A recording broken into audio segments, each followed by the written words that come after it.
on Jens Klingman in the GTD class lead. They come to the line now, and it is the leaders at the front of the field. 1, 2, 3, 4. They go across the line as quick as that. Dennis Paul waving the green flag furiously. The Action Express boys go line astern, and the 5's gone through, I think. No, it's still the 31. Cameron still with that light out on the right-hand side. Defending from Felipe Albuquerque. Here comes the number 2, and that means that Pipo Derani has got rid of Lapierre with the left-hand bank of dive planes on the front of that Orica flapping in the breeze. It's Derani, the best of the P2 cars, trying to chase down the 2 Action Express boys. The Action Express cars were really quick all through the week, and they were stung by not being on the front row when we started 11 hours 48 and a half minutes ago, and they are out to lock out the top 2 steps of the podium, Jeremy. But Durrani's had a really good start. He looks good. He does. He thought about making a dive to the inside at turn 7, realized he wasn't close enough, so he didn't.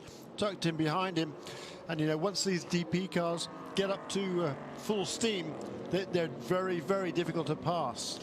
And the bad news is, with only 11 and a half minutes to go, they probably won't catch the tail end of the field now to have traffic become a factor. Bad news if you're Pipo Derani or Nico Lapierre. Ollie Pla still lurking in 4th position, but at the moment not able to make any ground. Lapierre is so quick onto the back straight, and that front array on the left-hand side of dive planes just doing absolutely nothing for his aero at the moment. They're flapping in all directions. So you don't seem to be slowing him down, though, do they? No, indeed not. Earl Bamber pressuring Tommy Milner in the GTLM category, with Dirk Werner also in the hunt. Klingsman, Balzan and Jesse Cron, as they went across the line at the restart, are absolutely together as well. The top 6 in GTD separated by less than 2 seconds as the leaders head off into the darkness again and towards Christensen Corner, the newly named turn 3 here at Sebring, in honour of 6-time winner here, Tom Christensen.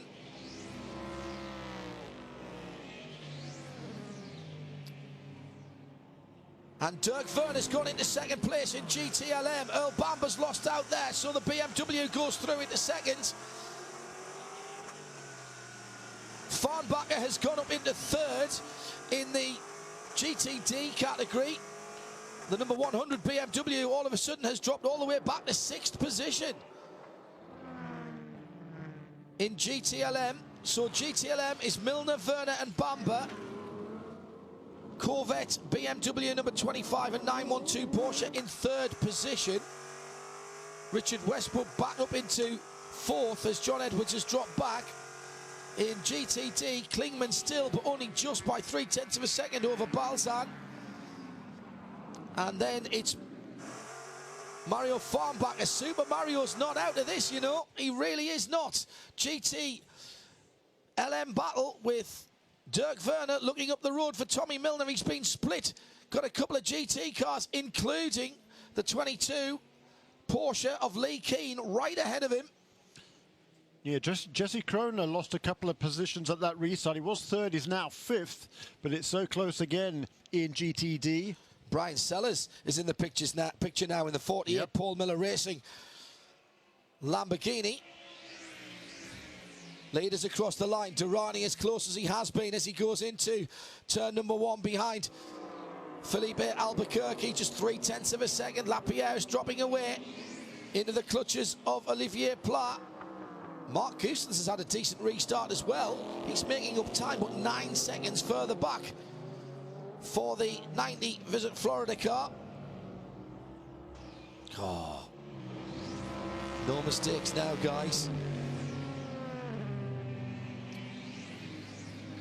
So the winners of Daytona are down. Oh, down the inside from a long, long way back. Derani has come from so far back. There's no way that Albuquerque could have guessed that, and yet it was clean. It was decisive. It was like a thermic lance through a muffin. He was down there, just unbelievable. 67 car off at turn 1. just remarkable. That was the spot where many years ago in a green LMP2 car we saw a similar overtake from the Drayson with a brilliant run back from the Paul Drayson's car. And of course it was Emmanuel Pirot driving that car. I said then, stop phoning and calling, because that is the best overtake you'll see all year. Under 7 minutes to go. Well, Pipo Derani might have done the same again, and he's already hassling the back of the leader, Dane Cameron. Well, the Action Express guys need to be right on top of this, and they need to be on the phone right now to Dane Cameron and say, don't think that because he's 4 car lengths back that he can't get by you into turn 7. He didn't lock a wheel, he didn't make it look difficult, and Felipe Albuquerque, fair play to him, he couldn't turn in because the car was just there. It appeared. Well, well, well. Pipo Derani, we've been singing his praises since Daytona, and he is living up to billing at the moment. Can he go one better? It's coming into Derani's spot. Yes, he's covered it, but again, he goes late and down the inside, and he's done it again. The door was almost closed, but he slid just part of the nose of the car through.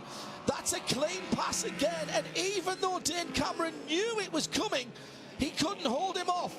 Now Derani slightly in the middle of the road as he goes to 10. That'll compromise his exit, but he's got the power down, and the new tyres are telling now. The tyres are telling now. And Pipo Derani's brilliance and the strategy call at the last pit stop, they knew they had to put a lot of fuel in that car. They used the extra time to throw 2 more tyres at it. Left sides only was the call from the ASM pit box. And Derani has paid them back again. Pipo Derani, 2 magnificent passes to go from 3rd to 1st in consecutive laps.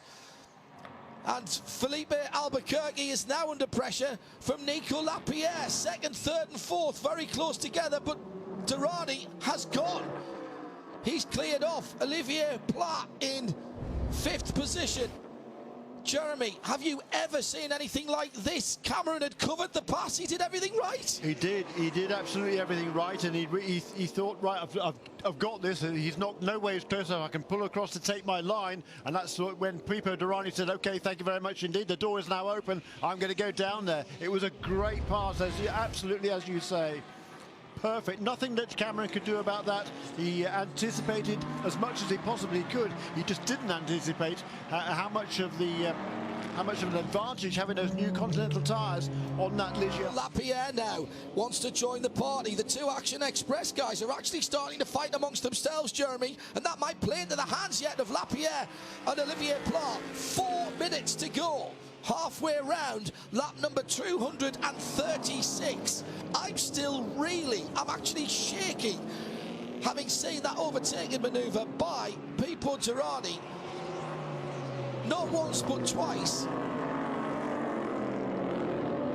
It's just a thing of beauty when that sort of stuff happens. It's like watching a perfect free kick in soccer. The goalkeeper knows where it's going, but he can't stop it. Balzan has gone to the head of GTD for Ferrari, ahead of Klingman in 2nd place and Mario Farnbacher for Porsche in 3rd. In GTLM, Tommy Milner leads BMW and Dirk Werner, so it looks like a repeat victory at the moment for Corvette. Earl Bamber in 3rd, Davide Rigon and John Edwards back ahead of Richard Westbrook, who's back down to 6th position in the Ford. Colin Brown and Tom Kimber-Smith, just 2 seconds between those two as they battle for GTLM honours. In the meantime, the positions from 4th on down in GTD are changing all the time. Brian Sellers, Lee Keane, Jesse Krohn all battling for positions 4th on down. Andy Lally in that as well. Well, is there another twist in the tail? 23. Porsche is Mario Farnbacher. And Farnbacher is right behind Klingman. Jens Klingman in second place in the BMW. No white flag this time, 2:10 to go. Well, we are going to have to recalibrate what we think for an overtaking manoeuvre down at 7. As Pipo Derani, if those are the 2 overtakes that win ESM their second endurance race in a row, they are worthy. They are worthy. Now, Pipo's got traffic. He has got a bit of traffic. Last thing he wanted to see. Still in second place, Dane Cameron with Albuquerque's teammate. The 2 Action Express cars have been so strong this week. And Derani now will be being told by the pit that he's got over 3 seconds on the guys behind them. He's got a right indicator going. I'm sure that doesn't mean he's calling into the pits this time for a cup of tea. Doubt it. And he will see the white flag this time by. Well, Jeremy, if those are the 2 overtakes that win it, and brake rotors glowing into 17, that is just outstanding. What a way to win a motor race. Derani gets the white flag, and this has not been an easy ride for ESM. They have weathered the storm in every sense, and Pipo Derani stayed on those slick tyres when everyone else went in for wets, held his nerve, waited for the conditions to come back to him, put ESM in with a chance, and then ESM put him in the car to let him execute, and he did it with the cold, calm precision that one expects of a top driver, slicing through not 1 but 2 Action Express cars at the same point in the track. I still can't believe that Dave Cameron, who knew it was coming and did everything right, he still couldn't stop him getting through. Derani just now hoping that everything holds together. Nico Lapierre hasn't been able to deal with Felipe Albuquerque. Action Express look like they're going to be second and third. In GTLM, it's Corvette from BMW, from Porsche. In GTD, at the moment, it's Ferrari from BMW, from Porsche. Good spread in Colin Brown, still ahead of Tom Kimber-Smith, but barely, and Ollie Plas in the pit. So more drama. The 60 car comes into the pit on the penultimate lap. We can't have been out of fuel, surely. Must have stopped, unless they miscalculated when they were doing their fill. Turn 17, the final corner, the 60 cars behind the wall, but the other Ligier gets the checkered flag, and ESM Tequila Patron win in the best possible way. Jim Roller is down with the team.